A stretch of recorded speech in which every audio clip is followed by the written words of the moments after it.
So, paano naman natin isosolve ang problem na to? If 40% of a number is 32, what is the number? So, analyze natin muna.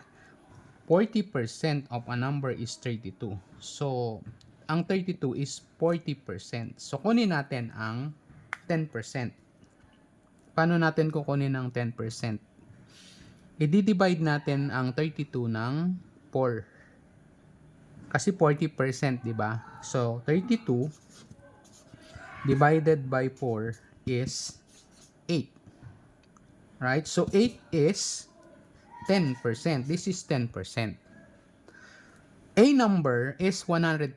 So, paano natin kukunin ang 100% kung ang 10% ay 8? So, magdadagdag lang tayo ng 0.